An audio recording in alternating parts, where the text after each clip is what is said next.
Boa noite, meus amigos do João Moreira Rego. É, Estamos aqui de uma forma diferente, né, de uma forma virtual, sem a presença física, mas é, sintam-se todos, né, unidos em pensamentos e sentimentos e que isso não seja, na verdade, um impedimento para nos sentirmos unidos. Então, eu venho atender a um convite do centro, mediado por Leda e eh, Carlos Alberto, para a gente conversar um pouco nessa noite. Então, como se nós tivéssemos eh, presencialmente, vamos fazer uma prece, entendendo que Jesus há muito já está aqui, né, nos nossos ambientes, onde nós nos encontramos, e vamos elevar o nosso pensamento a Ele, que Ele possa nos intuir, nos envolver, acima de tudo agradecendo por essa oportunidade de estudarmos os seus ensinamentos, pedir o seu auxílio dos bons espíritos, para que possamos ter o melhor proveito dessas mensagens e que possamos utilizá-las nas oportunidades diárias que temos. Então, na presença de Deus, de Jesus, dos bons espíritos, nós agradecemos e pedimos permissão para iniciar esse estudo, que assim seja. Pois é, então a nossa proposta de hoje é trabalhar uma mensagem que foi ditada a Francisco Cândido Xavier e que faz parte do livro Mãe, né? Uma coletânea ditada por diversos espíritos e vou só compartilhar essa parte com vocês, depois a gente retorna. Então, nesse livro, Mãe, né, como eu falei, tem diversas mensagens e essa mensagem, que tem como título O Culto Cristão no Lar, ela foi ditada a Chico por Neio Lúcio Espírito. Então, eu vou fazer a leitura dela e a proposta é que depois a gente possa estar fazendo os comentários, fazendo algumas reflexões em relação a essa mensagem. Povoara-se o firmamento de estrelas dentro da noite prateada de luar, quando o Senhor, instalado provisoriamente em casa de Pedro, tomou os sagrados espíritos e, como se quisesse imprimir novo rumo à conversa que se fizera improdutiva e menos edificante, falou com bondade. Simão Pedro, que faz o pescador quando se dirige para o mercado com os frutos de cada dia?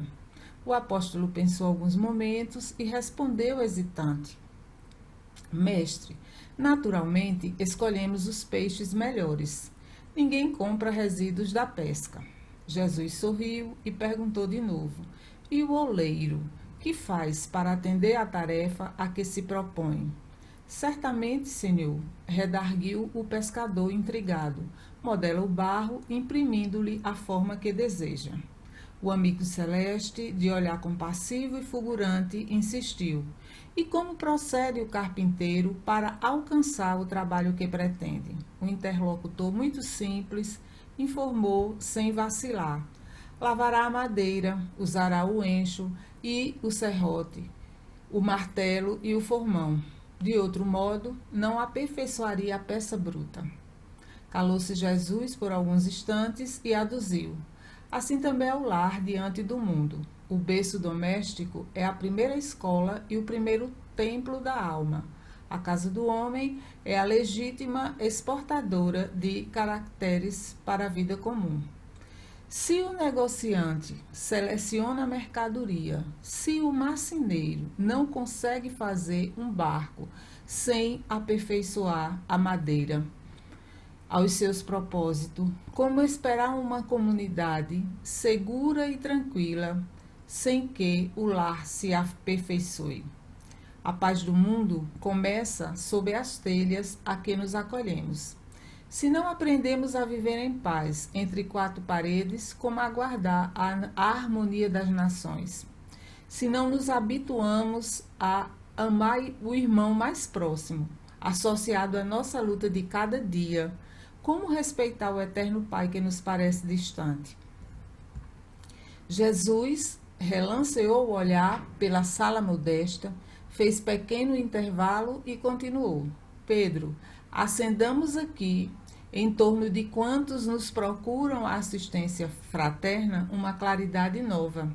A mesa de tua casa é o lar de teu pão. Nela recebes do Senhor o alimento para cada dia. Por que não instalar ao redor dela a sementeira da felicidade e da paz na conservação e no pensamento? O Pai, que nos dá o trigo para o celeiro através do solo, envia-nos a luz através do céu. Se a claridade é a expansão dos raios que constituem a fartura, começa no grão. Em razão disso, o Evangelho não foi iniciado sob a multidão, mas sim no singelo domicílio dos pastores e dos animais. Simão Pedro fitou o mestre, os olhos humildes e lúcidos, e como não encontrasse palavras adequadas para explicar-se, murmurou tímido: Mestre, seja feito como desejas. Então Jesus, convidando os familiares do apóstolo à palestra edificante e à meditação elevada, desenrolou os escritos da sabedoria e abriu na terra o primeiro culto cristão no lar. Pois é, como a gente vê, né, essa mensagem ditada por Neio Lúcio Espírito, né, traz várias reflexões, né, para nós, para todos nós, em relação ao espaço doméstico, né, ao lar. E justamente eu gostaria de que a gente pudesse estar discutindo sobre todas essas colocações, certo? Que foram feitas.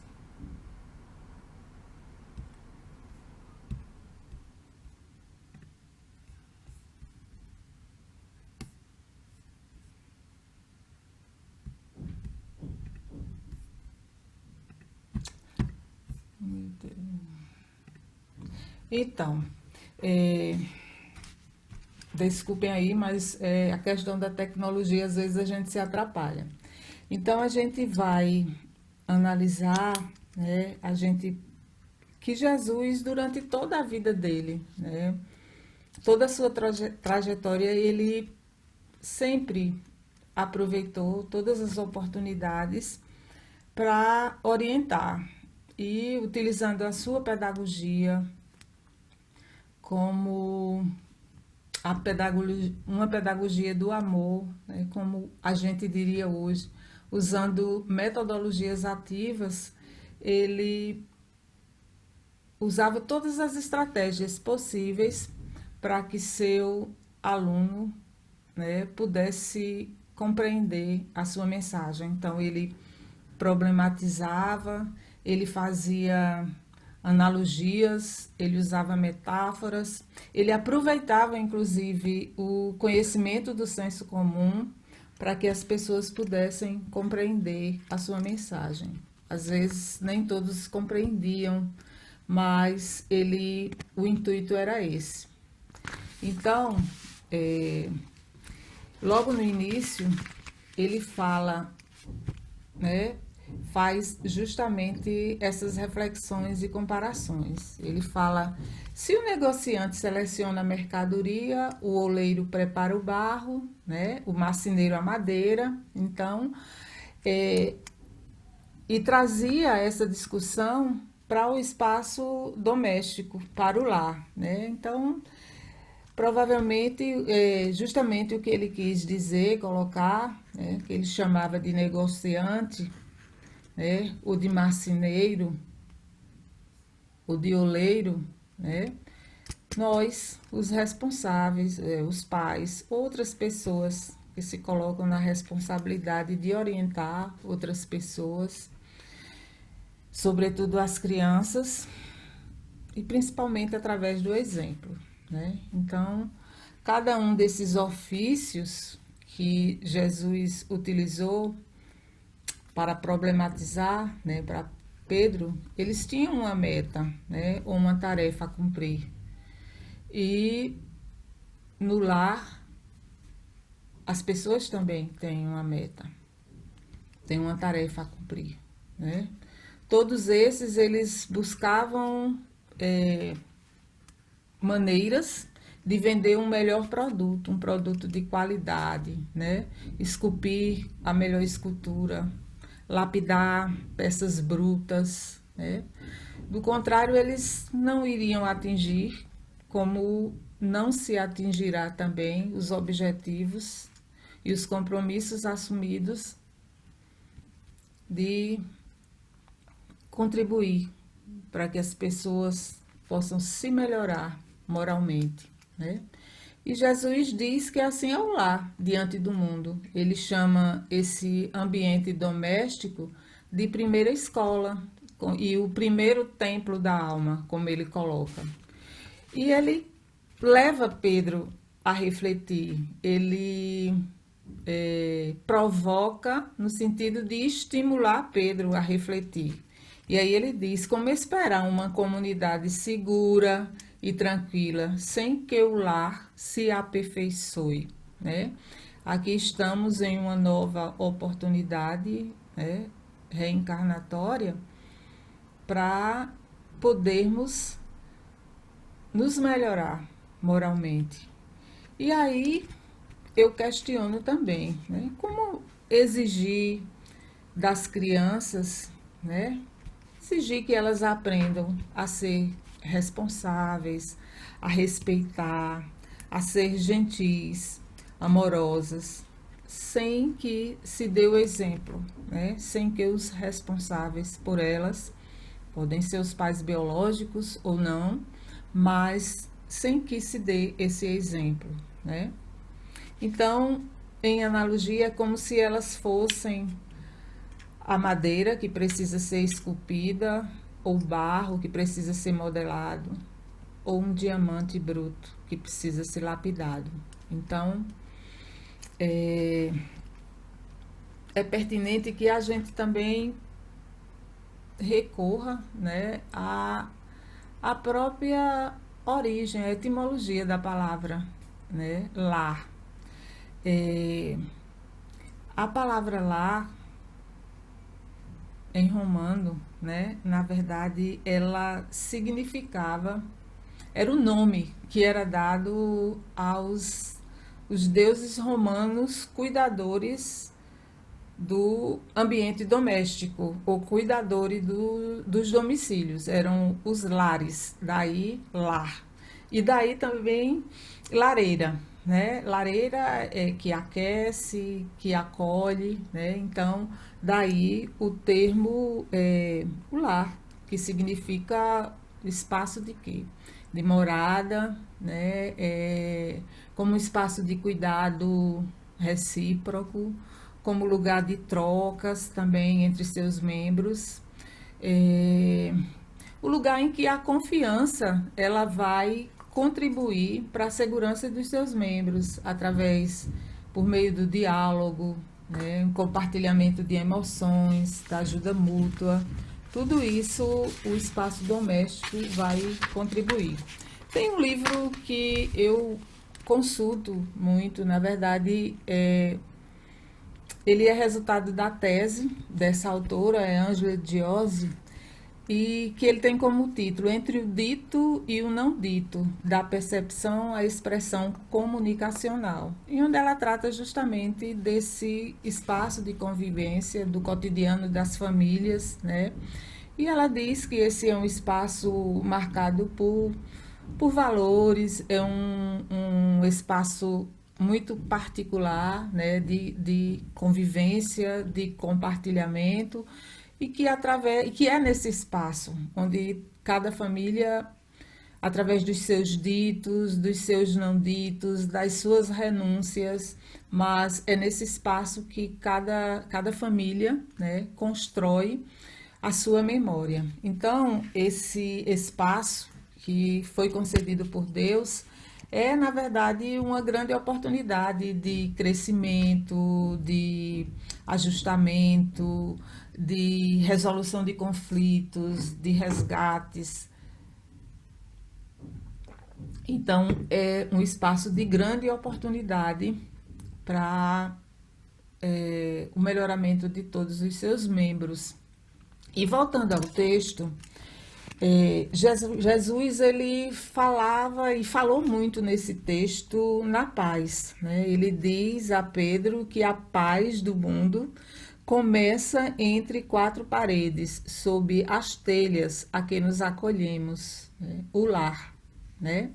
Então, assim, o lar, como ele diz, a nossa família é a primeira escola de aprendizado e de desenvolvimento, né? Nós desenvolvemos as nossas ideias de amor ao próximo. E aí ele, mais uma vez, ele provoca e questiona Pedro, né? Se a gente não aprende, né, viver em harmonia entre meia dúzia de criaturas, como aguardar a harmonia das nações?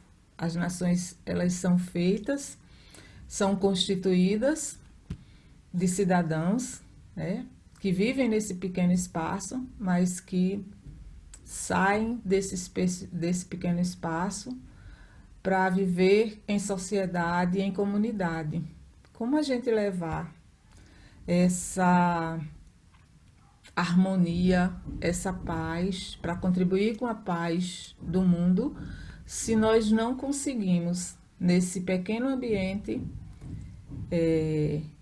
construir ou exercitar essa paz? Se nós não nos habituamos, como disse Jesus, a amar o nosso irmão mais próximo, né? Associado à luta de cada dia, né? A esse cotidiano que é constituído de muitos problemas, mas é constituído de muita emoção também, né? Das lutas diárias de cada um, e que precisa ser um ambiente também de muita solidariedade, de harmonia, né? Para que as pessoas possam também se sentir seguras, né?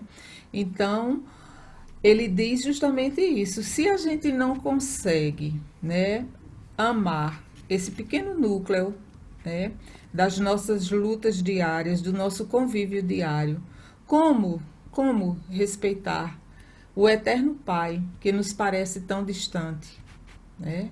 E que, no entanto, na verdade, ele está ali, presente, e que, em algumas situações, nós não favorecemos sentir a sua presença. Nós não criamos a atmosfera, né, propícia para sentir essa presença.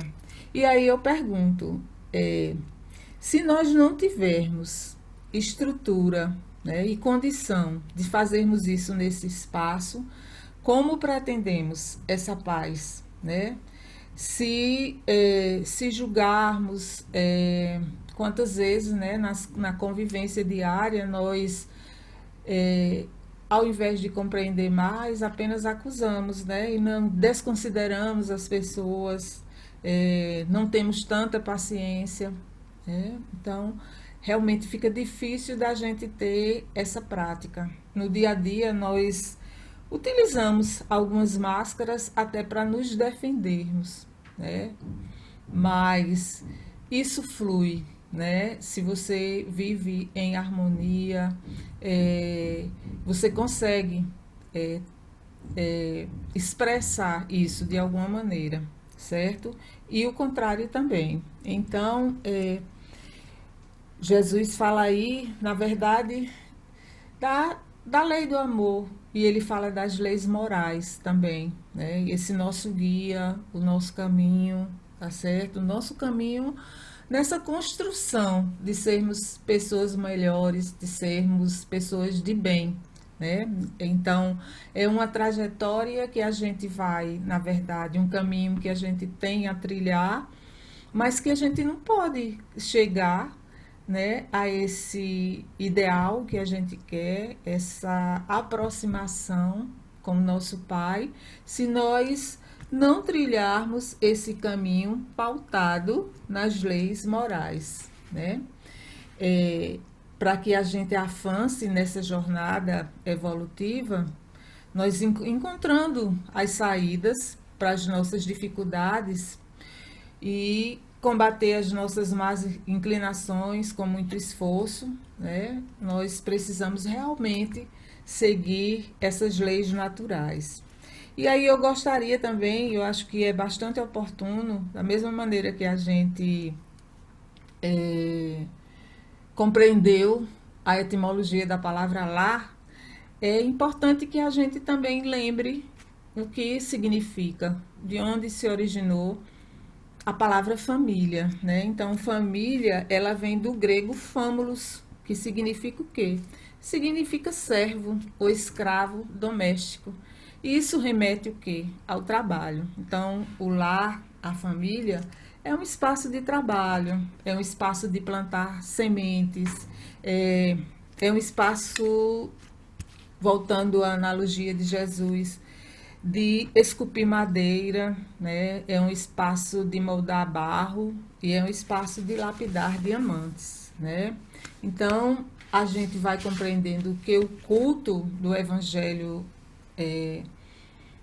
cristão, né?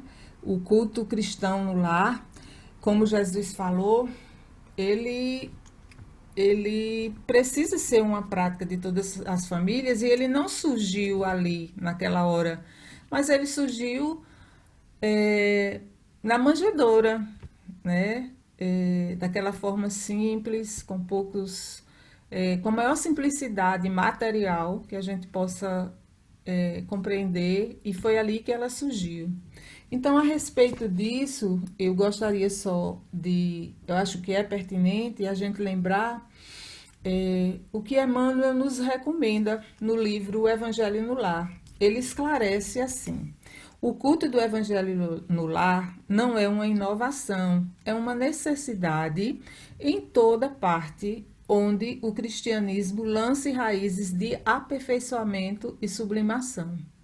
Quando o ensinamento do Mestre vibre entre as quatro paredes de um templo doméstico, os pequeninos sacrifícios tecem a felicidade comum. Então, a gente pode ver nos detalhes dessa conversa de Jesus, ou dessa conversa com Pedro, né, Jesus com Pedro, que as pessoas que ali se encontravam, e até mesmo Pedro, né? Eles não entenderam muito a proposta de Jesus. É tanto que Pedro, ele diz assim, ele não encontrando palavras adequadas para explicar-se, ele falou de uma maneira tímida, né? Mestre, seja feito conforme desejas, né? Então, eu pergunto, por que, né, o evangelho no lar, né? E aí eu recorri a Joana de Ângeles, né? O primeiro livro que ela ditou para Divaldo Franco, né? Ele tem como título Messe de Amor. E nesse livro ela descreve justamente os benefícios e a importância dessa prática, né? A prática do culto cristão ou do evangelho no lar. E ela diz o seguinte: dedica uma das 7 noites da semana ao culto evangélico no lar, a fim de que Jesus possa pernoitar em tua casa. Prepara a mesa, coloca água pura, abre o evangelho, distende a mensagem da fé, enlaça a família e ora. Jesus virá em visita. Quando o lar se converte em santuário, o crime se recolhe ao museu. Quando a família ora, Jesus se demora em casa. Quando os corações se unem nos liames da fé, o equilíbrio oferta bênçãos de consolo e a saúde derrama vinho de paz para todos. Jesus no lar é vida para o lar. Justamente a gente cria essa atmosfera que nos permita sentir essa presença de Jesus, né? Então, em relação a isso, eu gostaria de rapidamente, né, abrir um parênteses, mas eu acho que isso ajuda também no nosso entendimento. Em uma palestra que falando justamente disso, da questão de Jesus no lar, João Carlos de Luca, ele traz, né, ele conta a história de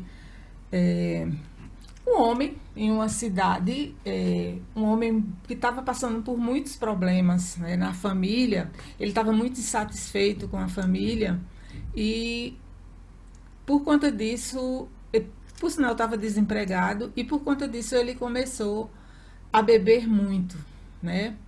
E tinha um médium famoso na cidade. Ele foi procurar esse médium e aí confidenciou com o médium o problema dele, que a casa dele estava um inferno, que ele não aguentava ficar em casa, que estava desempregado, por isso saía para beber, que a mulher era uma caixa de doença, tomava todos os remédios, tinha artrite, espondilite, estomatite, depressão, e que ele não estava aguentando mais. O filho passou a usar drogas, a filha tinha um filho de cada pai, e para acabar de complicar, a sogra estava com eles, estava morando com eles.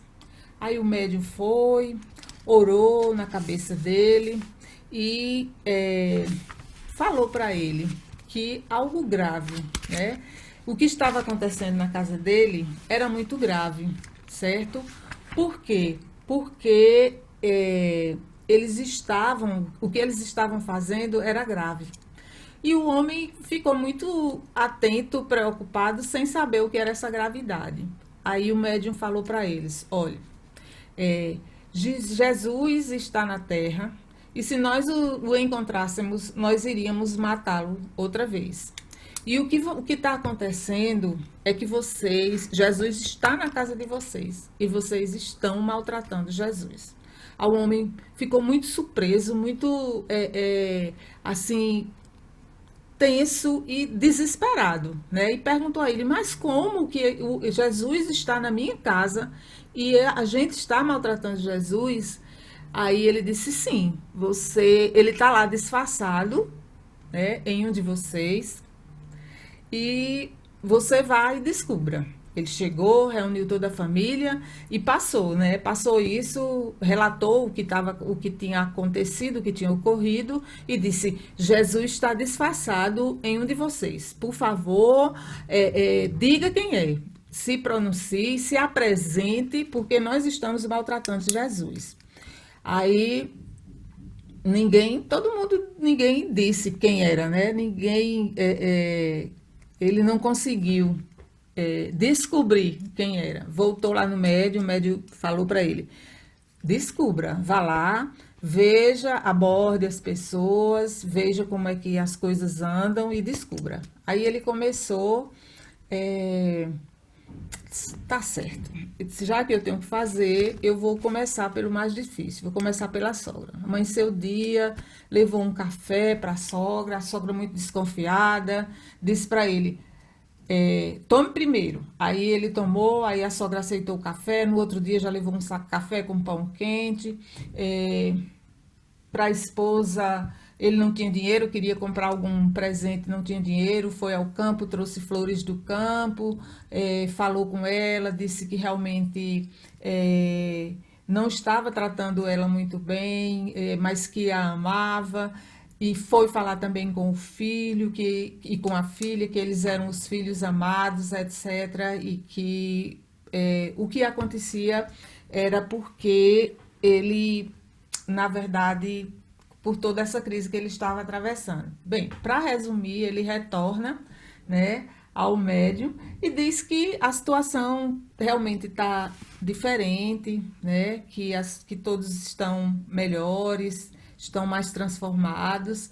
E aí o médium diz: pois é, pois Jesus está lá representados, né, em cada um de vocês, né? Então,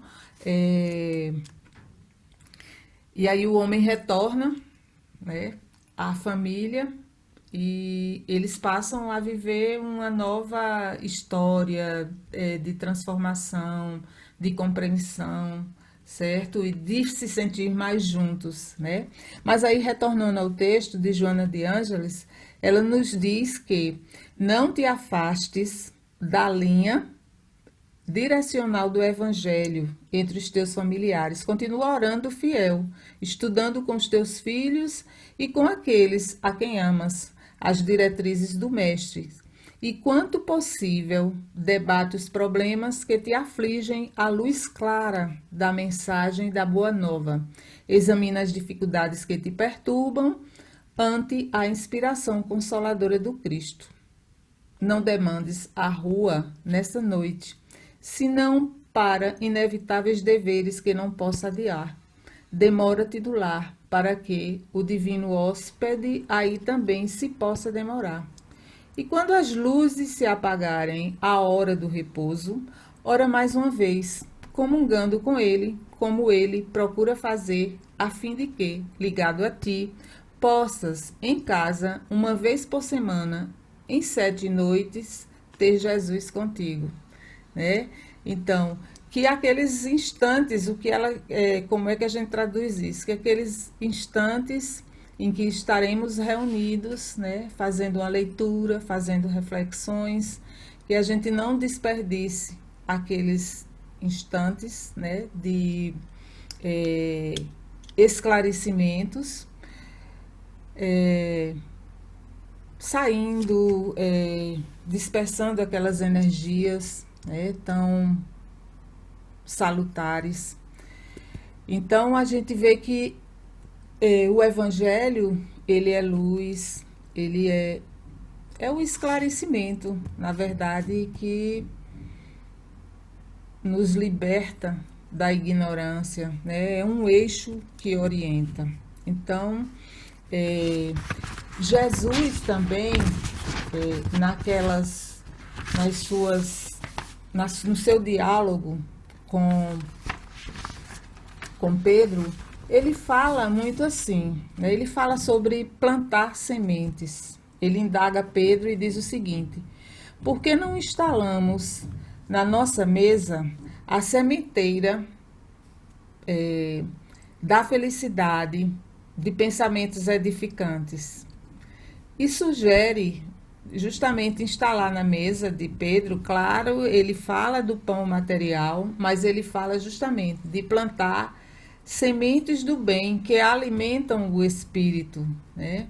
E aí, justamente a gente fica imaginando, né? Cada um de nós, no nosso espaço doméstico, as crianças, né? Como sementeiras e depois que darão frutos, árvores, que propagarão o bem, que serão pessoas melhores e que poderão, né, que serão intérpretes dessa prática e que auxiliarão, né, a outras pessoas a ser pessoas melhores, que auxiliarão, como Jesus também se referiu, a construir, a paz no mundo.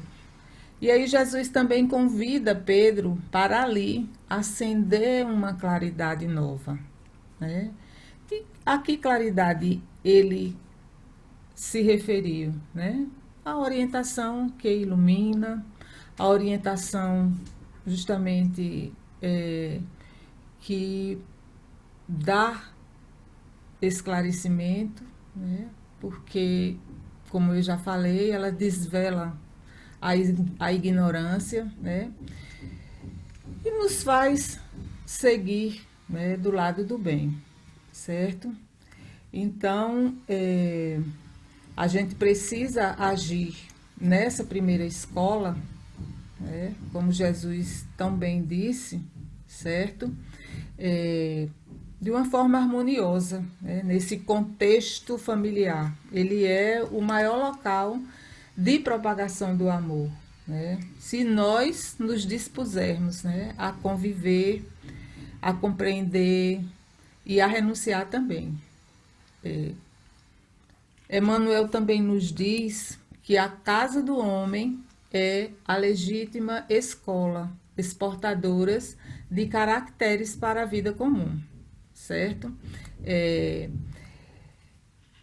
O lar que os espíritos se reencontram sob o mesmo teto, né? É no lar que os espíritos se reencontram sob o mesmo teto, na condição de pais, de filhos, de irmãos.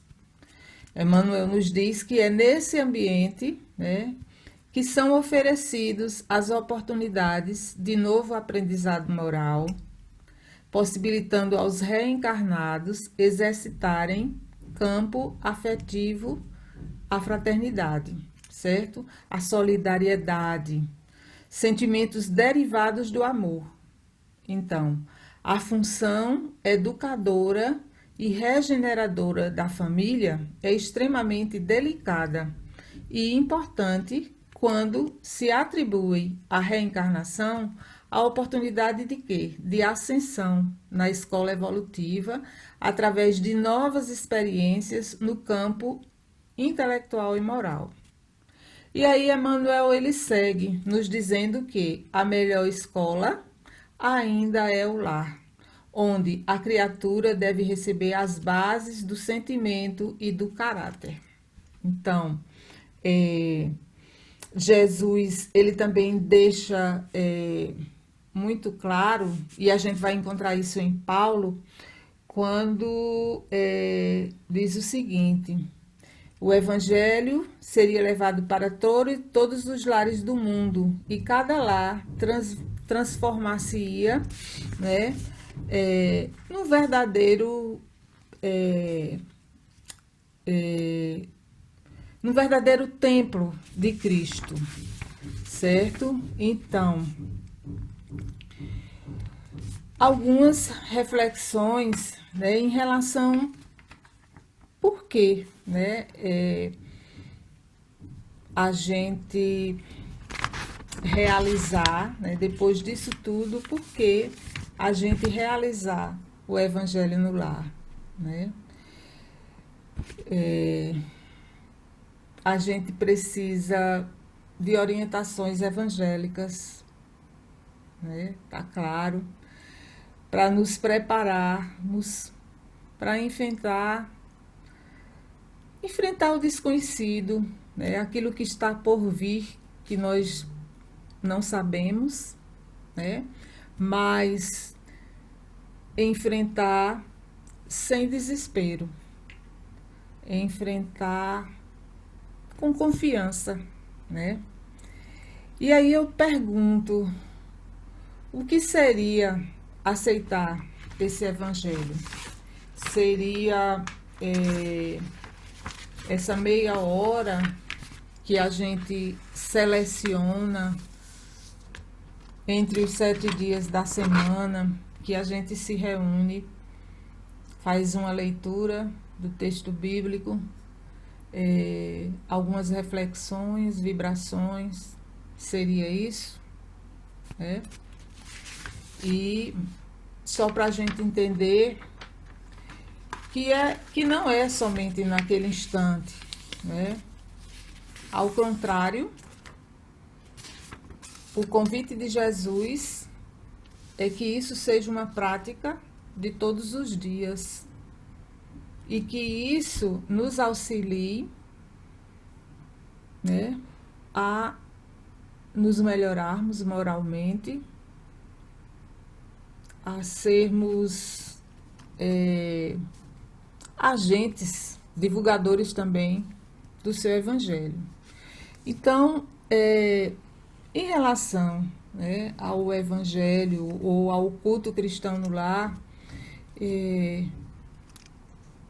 a gente vê na própria, no que existe disponível, ou na internet, ou em algum livro, as principais ou as finalidades de se manter essa prática. E uma delas a primeira delas é que a gente possa ter a oportunidade de estudar o Evangelho, né, à luz da doutrina espírita, sem símbolos, sem distorções, né, para conduzir cada um de nós e que isso possa conduzir as nossas vidas segundo a vontade do Mestre, que quer o nosso bem, que quer o nosso crescimento moral. Então, outra finalidade é criar esse hábito de reuniões evangélicas para que isso possa despertar e acentuar em cada um dos membros da família esse sentimento fraterno, né? É uma oportunidade também da gente estreitar as relações, porque naqueles momentos todos estão ali, né, acolhidos, reunidos, certo? E sempre uma oportunidade para, em comunhão, a gente discutir e melhorar o nosso entendimento, a nossa interpretação daquele texto que foi estudado, né? Outra finalidade é purificar o ambiente de energias inferiores, porque aquele instante ele eleva o padrão vibratório dos nossos pensamentos, né? Então, a gente tem naquele momento uma boa, no momento que a gente está ali com boas companhias, né, espirituais, então a gente tem também uma boa influência. É uma oportunidade de nós nos prepararmos para poder, como a gente disse, estar divulgando, né, transmitindo esses ensinamentos a outras pessoas com mais propriedade, com mais argumentos, né? É também uma oportunidade e uma forma da gente se manter vigilante, fortalecidos, para enfrentar os desafios da vida, tanto os desafios materiais quanto as influências espirituais, né? Os espíritos vivendo no mundo espiritual, mas influenciando o mundo corporal, material. Então, é uma maneira também da gente estar vigilante em relação a isso. Também naquele ambiente e nessas oportunidades que nós, no momento do nosso culto cristão no lar, ali são trazidos irmãos, né, desencarnados, né, para o aprendizado. Então é uma oportunidade também, é um exercício de caridade naquela hora, né, que a gente está acolhendo e oportunizando a esses irmãos se esclarecerem. Em relação a isso, Bezerra de Menezes, ele vem nos dizer que muitos dos que partem para a vida espiritual, fim da existência corporal, costumam permanecer apresados à trilha corpórea. Encontram-se desencarnados, mas não libertos, invisíveis, mas não ausentes. A prece e a leitura do Evangelho podem, sem dúvida, ajudá-los muito na necessária readaptação à vida espiritual, né? Então, tem as finalidades, elas só são favoráveis ao nosso melhoramento, ao nosso crescimento moral. Então, tem várias orientações de como fazer esse evangelho, né? Então, só lembrando que está no Evangelho de Mateus, quando Jesus diz: porque onde estiverem reunidos em meu nome, lá estarei presente. Então, primeiro de tudo, em relação a como, né, fazer, é a gente estabelecer, né, ter o hábito, estabelecer um dia e uma hora, nos 7 dias da semana, como disse Joana de Ângeles, que seja apropriado, né, à família, né, conscientes de que este momento é um momento de intimidade da família com Jesus. E por que o mesmo dia? A gente precisa entender que existe todo um esforço, todo um trabalho, né, da equipe espiritual para nos assistir nesse momento. Então, para ter essa assistência e é uma questão também de respeito, a gente precisa manter esse horário, como a gente mantém os horários, mantém os nossos compromissos materiais, a gente também precisa fazer isso dessa forma, né? Então, outra coisa é o próprio ambiente, né? Então, que nada, ou pelo menos o mínimo de interferências possíveis ocorram naquele momento. Então, afastar celular, rádio, televisão, né? Manter tudo isso desligado. E assim, às vezes, existem alguns inconvenientes, eles podem acontecer, mas diante de alguns inconvenientes, a gente precisa administrar isso com muita tranquilidade, com muita, se for o caso, até com solidariedade, com cordialidade, né? Por exemplo, às vezes, nesses momentos o telefone pode tocar. Hoje a gente tem um controle maior porque praticamente todo mundo só usa mais o celular, mas uma campainha da casa pode tocar, pode chegar alguma visita, né? Então, como proceder nessas horas? Qual o nosso comportamento, né? Inclusive, se for uma visita, esclarecer que aquele momento, o que é que vai acontecer e convidá-la para participar, certo? Então, como preparação, normalmente se faz uma breve leitura, que pode ser de uma mensagem ou de um livro, né? Em seguida, a gente faz a prece inicial, depois a leitura de um dos tópicos do Evangelho, né? E assim, a própria FEB orienta que a gente possa fazer esse estudo sequencial, né? Por uma questão lógica de encadeamento das ideias, pelo menos na minha vivência, eu faço dessa forma porque me facilita o entendimento, me facilita a compreensão, tá certo? Quando eu faço dessa forma sequencial, certo? Depois dessa parte, né, a gente faz alguns comentários são comentários breves em relação àquele trecho que foi lido, o texto, né? Todas as pessoas que estão presentes, elas podem comentar, inclusive de acordo com a interpretação que elas tiveram. E nesse momento eu vejo como muito importante, porque a gente também pode ajudar na interpretação, a melhorar a interpretação dessas pessoas, né? E lembrando sempre que essa hora não é uma hora de, por exemplo, de apontar o erro dos outros, de acusar, de fazer críticas negativas, né? Não é esse momento. Esse é um momento de reflexões, é um momento de aprendizado.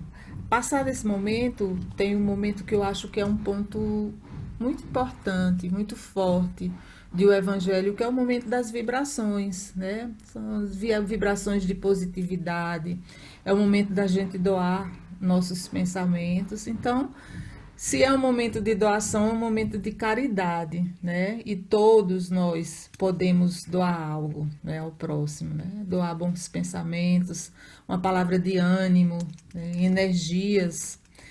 E nessa hora a gente vai pedir ao Mestre, ao nosso Pai Celestial, que possa estar abençoando o nosso lar, possa estar abençoando a nossa família. E depois a gente faz uma prece de encerramento. Então, sempre lembrar que esse culto, ele pode ser, inclusive, realizado por uma única pessoa. Se por algum impedimento as outras pessoas, os demais membros, não podem estar presentes, um só, né, pode estar fazendo. A participação das crianças também, né? As crianças precisam ser incentivadas, né, a participar.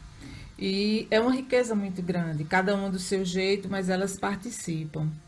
É, Também, outra coisa, no caso de você, por algum motivo realmente que o impeça de estar realizando o evangelho naquele dia programado, você siga. Na próxima semana, você segue a sua reunião. Continua na próxima semana, né? Então, todos, na verdade, eles podem eh, comentar, né, os temas, certo? E sempre pensando o que Joana de Ângeles falou, né? Aproveitar ao máximo, né, as energias, porque senão nós perderemos, né, as energias que nos foram proporcionadas ali, as, é, e deixamos que ao invés, né, da presença de Deus, né, nós deixamos que prevaleça, na verdade, ao invés da vontade dele, né, e do nosso irmão Jesus, quando nós nos dispersamos e depois que a gente sai daquele encontro de meia hora, né, nós não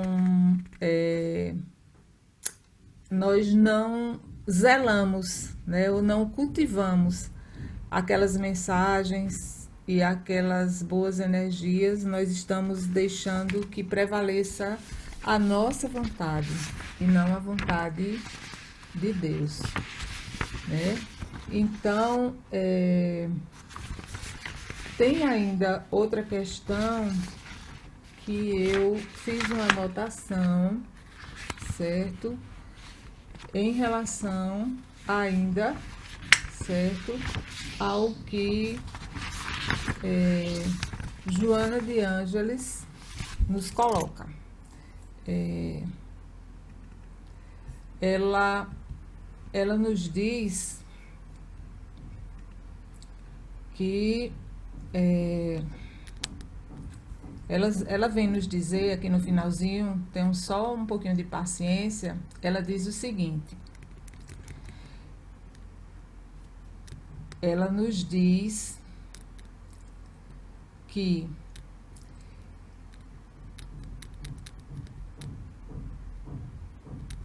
quando, né, uma casa ou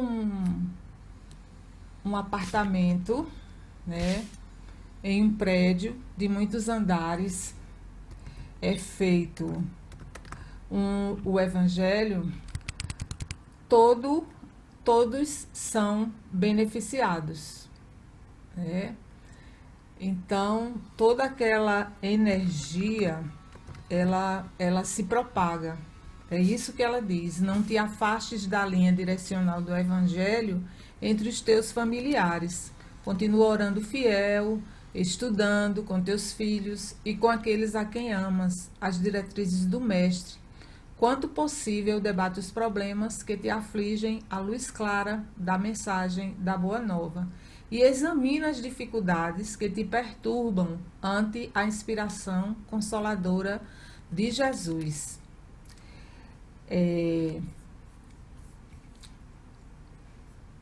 Quando em um prédio, é assim que ela diz, quando em um prédio,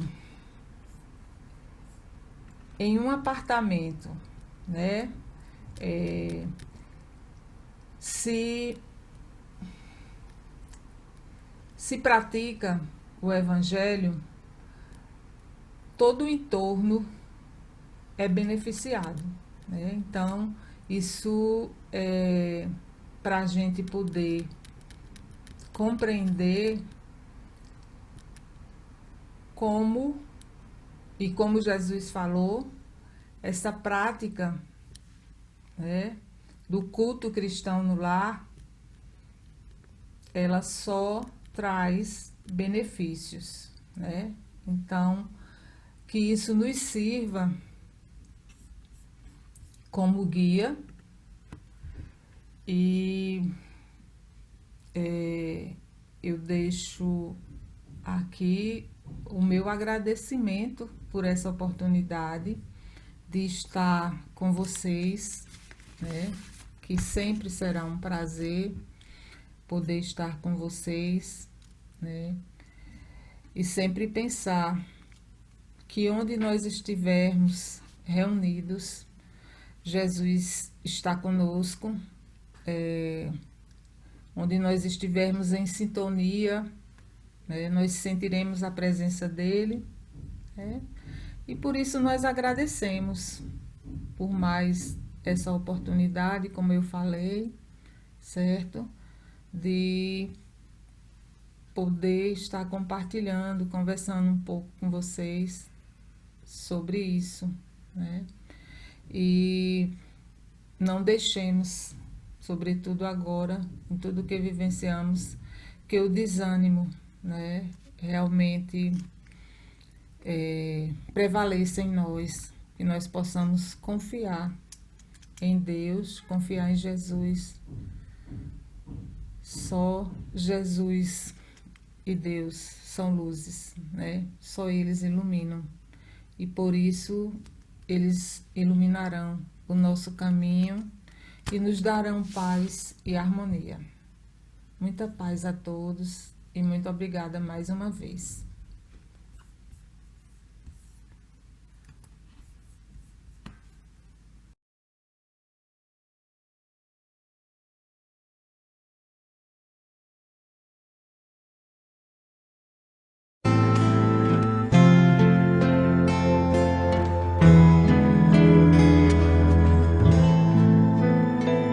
Eu tenho um amigo sincero que eu tanto venero, com quem tanto me dou. É meu professor, meu parceiro, meu bom companheiro e muito me ajudou. Me ensina a ser caridoso, a não ser orgulhoso e a orar sempre a Deus. E quando eu tenho um dilema, resolvo o problema com os conselhos seus. E quando eu tenho um dilema, resolvo o problema com os conselhos seus. Evangelho de luz, evangelho perdão, evangelho Jesus, és a minha salvação. Evangelho de luz, evangelho perdão, evangelho Jesus, és a minha salvação. E quando a angústia revolta, eu não acho a porta, não vejo a solução.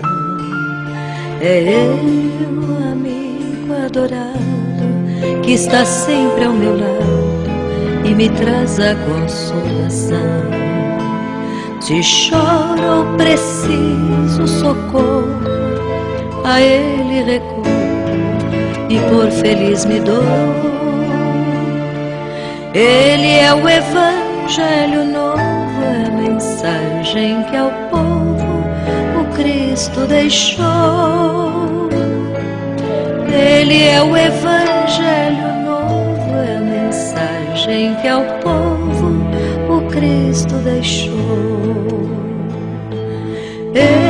Evangelho de luz, Evangelho perdão, Evangelho Jesus, és a minha salvação.